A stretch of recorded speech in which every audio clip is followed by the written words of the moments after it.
Well, it's happened at last. Ahsoka has hit hit the small screen. After months of waiting, ever since she first appeared in The Mandalorian, Ahsoka is back, along with Harrison Dula and Sabine Wren from Star Wars Rebels. Oh boy, and the first two episodes are really shaping up to be something. We've got two new characters introduced in pretty much the main way. Chopper is back, being, well, Chopper. We've had no end of interesting details. The E-Wing has returned, and we have, oddly enough, a brand new ship design. And yes, we've seen the Starhawk for the first time on screen, being built or dismantled, but the Starhawk is there.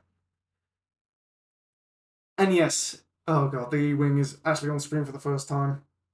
And the R7 astromech. How good is that? How good is that? To actually have the E-Wing on the screen.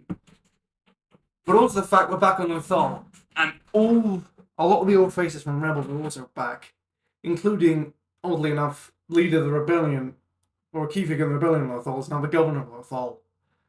And Sabine Wren is, oddly enough, living in Ezra Bridges' old tower, just to prove a point. That is brilliant. And also,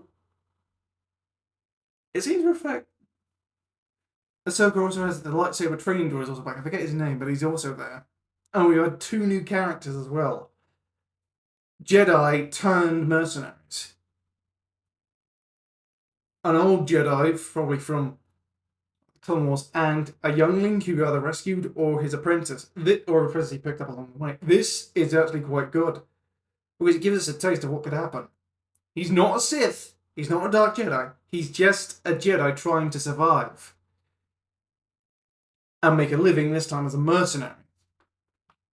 And the fact that the noble, or the Mondo villain from a Mandalorian episode has returned, in the form of, oddly enough, Morgan Elizabeth, has returned in a role that I think is quite fitting of her, and has keen to join up with Thrawn. And hopefully, there's a lot of good details in the episode. Bits and pieces going missing. Imperial conspiracies are abound in the New Republic. Oh god. It's got all the details. It's trying to explain a whole load of details that was trying to explain in 3 films, and it's doing it brilliantly. It pieces everything together, from the mysterious motivations of Imperial officers in The Mandalorian, to the fact that possibly there are Imperial remnants trying to work on their own thing, and the fact it's not just the First Order, but it's in fact initially Thrawn was the thing that was going to bring the Empire back, not the First Order. And the fact there's definite derision between the Imperial remnant factions. Well, that's a given.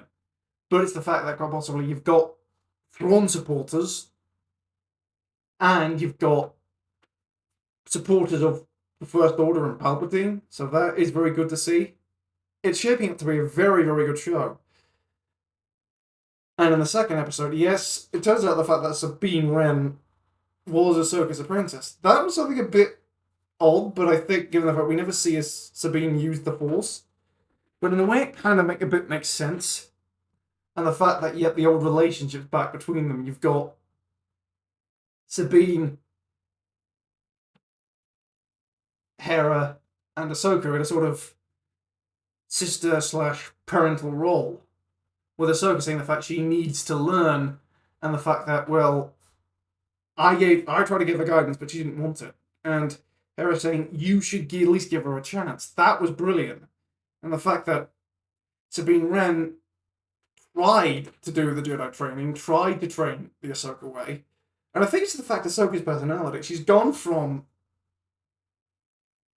very brilliant, but a bit brash, to maybe even a bit hot-headed, to more controlled, but open, to a very cold and somewhat confrontational individual. That was, I think, was quite brilliant, given the fact that she spent the last several years traveling around the galaxy alone after the end of Rebels,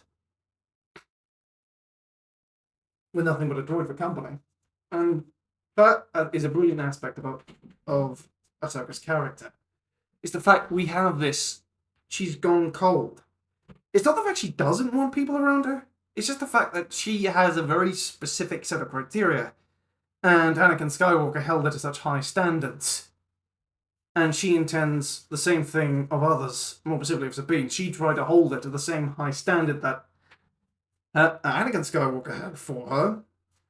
And Sabine couldn't quite meet it, so they broke off. But now Sabine still wants to train and fight, become a better warrior. So in a way, you've got 3 out of the original Rebels 5, plus Chopper, about to go on an intergalactic adventure. Those details about the episodes are just brilliant, and I can't wait to see what happens next. I really can't. Well, I've been the Entertainer. Please leave a like, comment, and subscribe, and I'll see you in the next episode. Did you enjoy Ahsoka, the first 2 episodes? Let me know in the comments below. Thanks for watching, and I'll see you in the next one. Cheerio!